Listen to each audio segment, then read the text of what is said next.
Hi friends, எல்லோரும் எப்படி இருக்கீங்க? இன்றைக்கி வந்து பார்த்திங்கன்னா நம்மளோட டே ரொட்டீன் எப்போ வந்து ஸ்டார்ட் ஆகுமோ அதுலேருந்தே vlog வந்து ஸ்டார்ட் பண்ணுறேன். காலையில் நிக்கிலுக்கான லஞ்ச் பாக்ஸ் வேலைகள் எல்லாம் வந்து ஸ்டார்ட் பண்ணியாச்சு. அன்றைக்கி வந்து பார்த்திங்கன்னா அவன் ஃப்ரைட் ரைஸ் மாதிரி வந்து கேட்டிருந்தான். ஃப்ரைட் ரைஸ் வந்து இப்போ அடிக்கடி இந்த மாதிரி வெரைட்டி ரைஸு இதெல்லாம் வந்து செஞ்சு அது வந்து சாப்பிட்றதுக்கே வந்து பிடிக்க மாட்டேங்குது. ஆனால் குழந்தைங்களுக்கு என்னமோ சலிக்கலை. ஸோ அதனால் அவன் வரைக்கும் பண்ணலாம் அப்படின்னு பிளான் பண்ணியிருக்கேன். இந்த டோஸ்டர் வந்து இப்போ ரீசெண்டாக வாங்கினோம். ஏன்னா இப்போ வந்து அடிக்கடி ப்ரெட் டோஸ்ட் பண்ணி சாப்பிட்றது எல்லாருக்குமே வந்து பிடிச்சிருச்சு. சரி, டோஸ்டர் வந்து ஒரு தடையும் நம்ம வந்து கேஸ் ஸ்டவ்வில் அவ்வளோ நேரம் வந்து நம்ம டோஸ்ட் பண்ண வேண்டியதாக இருக்குது. ஸோ நம்ம வந்து சைட் பை சைடு ஏதாவது வேலை செஞ்சால் கூட இந்த பக்கம் நம்ம வந்து டோஸ்டரில் ப்ரெட் டோஸ்ட் பண்ணி கொடுத்துட்டோன்னா அது ஒரு வேலை வந்து சேவ் ஆகும்ல. கிச்சனில் கொஞ்சம் டைம் வந்து சேவ் பண்ணலாமே அப்படின்னு சொல்லிட்டு நாங்கள் வந்து டோஸ்டர் வாங்கியிருக்கோம். ஸோ இது வந்து எப்படி யூஸ் பண்ணோம் அப்படின்றத வந்து காட்டுறேன். அவனுக்கு வந்து பாஸ்மதி ரைஸ் ஒரு 20 மினிட்ஸ் வந்து நல்லா ஊற வச்சுட்டு அதை வந்து கொஞ்சம் தண்ணியில் போட்டு ஒரு 10 to 15 மினிட்ஸ் நான் வந்து சாதம் வெந்ததுக்கப்புறம் எடுத்து நல்லா வந்து ஆற வச்சுட்டேன். ரைஸ் வந்து ரெடி ஆகிடுச்சு.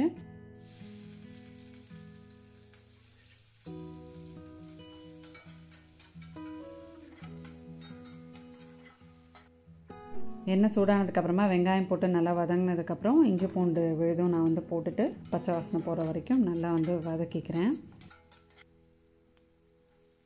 இதுக்கப்புறம் கேரட்டு, பீன்ஸு, அதுக்கப்புறம் முட்டைக்கோஸு, கேப்சிகம் இருந்துச்சுன்னா அது கூட நீங்கள் வந்து சேர்த்துக்கலாம். கேப்சிகமும் இந்த முட்டைக்கோஸும் அந்த ஃப்ரைட் ரைஸ்க்கான வாசனை வந்து அதுதான் கொடுக்கும்.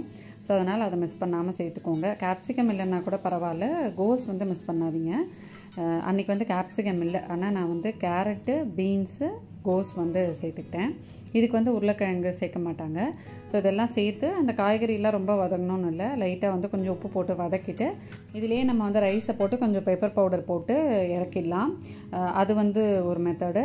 சில பேருக்கு வந்து ப்ரௌனாக இருந்தால் வந்து பிடிக்கும். நிக்கிலுக்கு வந்து ப்ரௌனாக இருந்தால் தான் பிடிக்கும். அதனால் நான் வந்து கொஞ்சம் red chilli sauce, green chilli sauce, அதுக்கப்புறம் சோயா சாஸ் எல்லாம் வந்து சேர்த்துட்டு அப்புறம் கொஞ்சம் பெப்பர் பவுடரும் போட்டு மிக்ஸ் பண்ணி வச்சுட்டா ரைஸ் வந்து சூப்பராக ரெடி ஆகிடுச்சு. கரெக்டாக அவன் வரைக்கும் தான் வந்து இருந்தது. சரி, அது கொஞ்சம் ஆறுனதுக்கப்புறமா வந்து பேக் பண்ணிக்கலாம் அப்படின்ட்டு. எப்போவுமே ரொம்ப சுட சுட பேக் பண்ணோம் அப்படின்னா ஒரு மாதிரி நீத்து போன மாதிரி ஆகிடும். ஏன்னா நம்ம ரொம்ப ஏர்லியாகவே பண்ணிடுறோம் இல்லையா. ஸோ அதனால் நான் கொஞ்சம் லைட்டாக கொஞ்சம் கூலானதுக்கப்புறமா வந்து பேக் பண்ணுவேன். கொஞ்சம் டைம் இருந்தது, அதுக்குள்ளே பாத்திரம்லாம் வந்து எடுத்து வச்சிடலாம் அப்படின்னு சொல்லிட்டு அந்த வேலையை சைட் பை சைட் முடிச்சாச்சு. இங்கே வந்து நம்ம டோஸ்டரும் ரெடி பண்ணி வச்சாச்சு. இப்போ ப்ரெட் வந்து டோஸ்ட் பண்ணிக்கலாம். ஸோ இது வந்து கொஞ்சம் அஃபோர்டபுளான ப்ரைஸில் இருந்தது. நான் உங்களுக்கு ஸ்க்ரீனில் வந்து டேக் பண்ணுறேன். இந்த ப்ராடக்ட் வேணும்னா நீங்கள் பர்ச்சேஸ் பண்ணிக்கலாம். ஸோ இதில் வந்து நமக்கு அட்ஜஸ்ட்மெண்ட்ஸ் இருக்கும், எந்த அளவுக்கு வந்து நமக்கு டோஸ்ட் ஆகணும் அப்படின்ட்டு. சில பேருக்கு வந்து லைட்டாக டோஸ்ட் ஆனால் பிடிக்கும், சில பேருக்கு வந்து கொஞ்சம் நல்லாவே டோஸ்ட் ஆகணும். பட் இப்போ தான் அது வந்து நம்ம செக் பண்ணி பார்க்குறோம், இது வந்து எவ்வளோ தூரம் டோஸ்ட் ஆகுது, எதில் வச்சா எவ்வளோ டோஸ்ட் ஆகுதுன்றது நான் அன்றைக்கி தான் வந்து பார்த்தேன். ஆக்சுவலாக 1, 2 வரைக்குமே ரொம்பலாம் வந்து டோஸ்ட் ஆகி வரல. 2க்கு மேலே 3, 4 எல்லாம் போயிட்டோம்னா ரொம்ப கருகி போயிடும். நான் வந்து 2 to 3ல் வச்சு டோஸ்ட் பண்ணிட்டு இருந்தேன். கரெக்டாக கொஞ்சம் கிறிஸ்பியாக நல்ல டேஸ்ட்டாக வந்தது. பட்டரை வந்து நல்லா ரூம் டெம்பரேச்சரில் ரெடி பண்ணி வச்சுக்கோங்க. அதை வந்து ப்ரெட்டு மேலே லைட்டாக அப்படியே ஸ்ப்ரெட் பண்ணிவிட்டு நம்ம டோஸ்ட் பண்ணும்போது நம்ம மேலே ஜாம் தடவணும்னு கூட இல்லை, வெறும்னவே அந்த பட்டர் டோஸ்ட் பண்ண ப்ரெட்டை வந்து சாப்பிட்டா சூப்பராக இருக்கும். பட் நிக்கிலுக்கு ஜாம் தடவினா தான் பிடிக்கும்னு அவன் வரைக்கும் ஜாம் தடவி கொடுத்தாச்சு. அப்புறம் அவனுக்கு டெய்லி ஒரு ஜூஸ்க்கு இன்றைக்கி வந்து ஆரஞ்சு ஜூஸு. இப்போ நம்ம பூஜைக்கு வாங்குறப்போ நிறைய ஃப்ரூட்ஸ்லாம் வந்து இருந்தது. அது எல்லாத்தையுமே நம்ம வந்து காலி பண்ண முடியாது, இந்த மாதிரி ஜூஸாக போட்டால் தான் காலி பண்ண முடியும். ஸோ அதனால் அது டெய்லி ஒரு ஜூஸ் வந்து போட்டு கொடுத்துட்றது. ஃப்ரூட்ஸ் வந்து அதிகமாக கொடுக்குறேன். ஸோ அதனால் அவன் வந்து ஏதாவது பிஸ்கெட் அந்த மாதிரி இருந்தால் கொடுமா அப்படின்னா, சரி ஹைட் அண்ட் சீக் வாங்கி வச்சுருந்தேன், அதை கொடுக்கலாம் அப்படின்ட்டு. யாருக்கு வந்து ஹைட் அண்ட் சீக், போர்பன், அப்புறமா வந்து இந்த டார்க் சாக்லேட், அது பேர் என்ன மறந்து போச்சு. ஸோ அந்த பிஸ்கெட்ஸ்லாம் பிடிக்கும்னு சொல்லுங்கள். எனக்குமே வந்து ரொம்ப பிடிக்கும். பட் நான் ரொம்ப அதிகமாக சாப்பிட மாட்டேன், இருந்துச்சுன்னா விரும்பி சாப்பிடுவேன். அன்றைக்கி வந்து காலையில் ரொட்டீன் தான் எடுத்திருந்தேன். ஸோ இது வந்து பார்த்திங்கன்னா ரொம்ப நாளைக்கு முன்னாடி எடுத்த ஆஃப்டர் ஸ்கூல் ரொட்டீன். இது எப்போவுமே எல்லா நாளும் ஒரே மாதிரி தான் இருக்கும். ஸோ அதனால் நான் வந்து அதை இதோட வந்து இன்க்ளூட் பண்ணியிருக்கேன். ஈவினிங் கிளாஸ் இருக்கிற டைமில் அவன் ரெஃப்ரெஷ் ஆகிட்டு வரதுக்குள்ளே அவனுக்கு தேவையான ட்ரெஸ்ஸஸ்லாம் இங்கே எடுத்து வச்சுருவேன். அன்றைக்கி வந்து தட்சுவை பார்க்க போகணும் அப்படின்னு பிளான் பண்ணியிருந்தேன். ஏன்னா வந்து அவனை பார்த்து ரொம்ப நாள் ஆகிடுச்சு. சரண்யா வந்து இங்கே எங்கள் வீட்டுக்கு அவன் போனதுக்கப்புறம் ஒரு 2:30 வரைக்கும் இங்கே இருப்பாள். 2:30க்கு அவனை ஸ்கூல்லேருந்து பிக் பண்ணணும். அதனால் அப்படியே 2:30 கிளம்பி அவனை பிக் பண்ணிவிட்டு வீட்டுக்கு போயிடுவாள், அவ்வளோதான். ஏன்னா 3:30க்கு இங்கேயும் பசங்க வந்துடுவாங்களா. ஸோ அதனால் அவனை மட்டும் பார்க்க முடியாமலே எனக்கு வந்து இருந்தது. சரி, அன்றைக்கி போய் பார்த்துட்டு அவனோட கொஞ்சம் டைம் ஸ்பெண்ட் பண்ணிட்டு வரலாம் அப்படின்ட்டு நான் வந்து பிளான் பண்ணேன். ஸோ கிளாஸ்க்கு முன்னாடி நிக்கிலுக்கு வந்து அன்றைக்கி சுண்டல் வந்து செஞ்சுருந்தோம். அவனுக்கு சமைச்சதுக்கப்புறம் கொஞ்சம் நைவேத்தியத்துக்கு சுண்டல் பண்ணியிருந்தோம். அதுவும் பூஸ்ட்டும் மட்டும் வந்து அவனுக்கு ஸ்நாக்ஸ்க்கு கொடுத்துட்டு டிஃபன் பாக்ஸ் எல்லாம் வந்து தேய்ச்சி வச்சுட்டு கரெக்டாக நமக்கு வந்து பார்த்திங்கன்னா ஒரு 2:30க்கு மேலே சாப்பிட்டுட்டோன்னா இதுக்கப்புறமாவே எனக்கு வந்து ஈவினிங் ரொட்டீன் வந்து ஸ்டார்ட் ஆகிடும். இந்த லஞ்ச் பேக் வந்து நிறைய பேர் கேட்குறேன், இதுவுமே நான் வந்து உங்களுக்கு டேக் பண்ணுறேன், செக் பண்ணிக்கோங்க.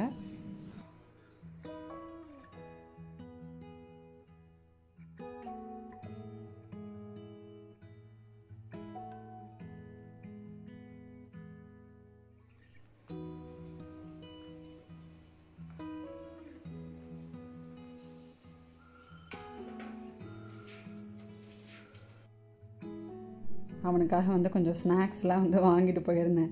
நான் கவர்லேருந்து பார்த்திங்கன்னா ஒன்றா எடுத்து வந்து கொடுத்துட்ருந்தேன். நான் கவரையே பார்த்துட்ருந்தான். அவ்வளோதான்டா அப்படின்னு. அதுக்கு ஒரே சிரிப்பு சாருக்கு.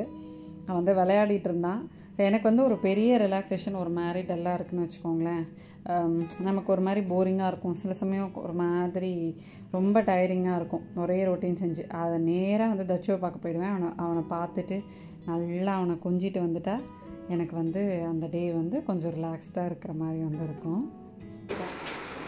எப்படின்னா 2:30க்கு அப்படியே போயிடுவோம். இங்கே வந்தால் கூட நான் 2:30க்கு வீட்டுக்கு போயிடுவேன். ஏன்னா 3:30க்கு பசங்க வந்துடுவாங்களா. இவனை பிக் பண்ணிவிட்டு அப்படியே வீட்டுக்கு வந்துடுவோம்.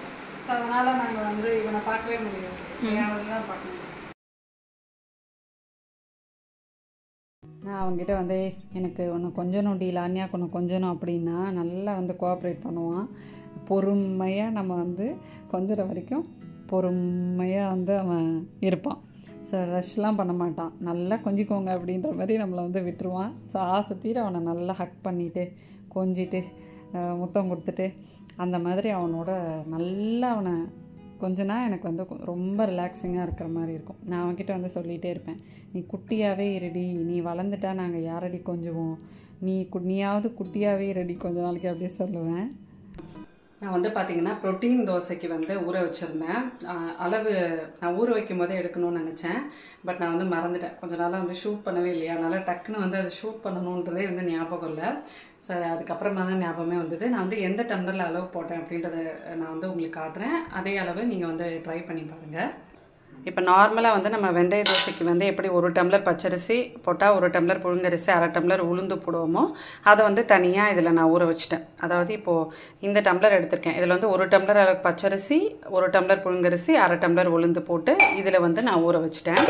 இப்போ நம்ம சேர்க்க போகிற எக்ஸ்ட்ரா ப்ரோட்டீன் அதெல்லாம் வந்து இதில் வந்து தனியாக ஊற வச்சுருக்கேன். அதாவது வெள்ளை சோயா வந்து நிறையா போட்டிருக்கேன். இதுலேயே வந்து ஒரு அரைக்கு கொஞ்சம் மேலே அளவுக்கு வந்து வெள்ளை சோயா போட்டிருக்கேன். இதுலேயே வந்து 1/4 டம்ளர் அளவுக்கு கருப்பு கொண்ட கடலையும் அதே 1/4 டம்ளர் அளவுக்கு பச்சை பயிரும் வந்து போட்டிருக்கேன். ஸோ இது வந்து நம்ம தனியாக ஊற வச்சிடலாம். ஸோ இது வந்து ஓவர் நைட் சோக் ஆகணும். எல்லாமே அப்படியே ஓவர் நைட் தான். இது வந்து வெந்தயம். ஸோ வெந்தய தோசைன்றனால கொஞ்சம் வெந்தயம் வந்து ஜாஸ்தியாக சேர்த்துக்கிட்டிங்கன்னா நல்லா வந்து வாசனையாக இருக்கும். ஸோ இதுதான் நான் ஊற வச்சிருக்கிற அளவு. இது வந்து நீங்கள் உங்களோட மெஷர்மெண்ட் எந்த டம்ளரோ ஏதோ கப்போ அதே மெஷர்மெண்ட்டை நீங்கள் வந்து ஃபாலோ பண்ணிக்கோங்க. ஸோ அது காலையில் அரைக்கும்போது நான் உங்களுக்கு காட்டுறேன். ஸோ நைட் கிச்சன் க்ளீனிங் எல்லாமே வந்து ஊற வச்சுட்டு முடிச்சாச்சு. அப்போ நெக்ஸ்ட் டே காலையிலேருந்து நான் வந்து vlog கண்டினியூ பண்ணுறேன். காலையில் எழுந்திரிச்ச உடனே இது வந்து நான் அரைக்க போட்டுட்டேன். ஃபஸ்ட்டு வந்து நம்ம இந்த சோயா அதெல்லாம் ஊற வச்சிடணும்ல, அதை போட்டு நல்லா வந்து மையாக அதை அரைஞ்சதுக்கப்புறமா நம்ம அரிசியும் உளுந்து சேர்த்து ஊற வச்சுட்டு வெந்தயம் வச்சுருக்கோம்ல அதை வந்து நம்ம சேர்த்து அரைச்சிக்கலாம்.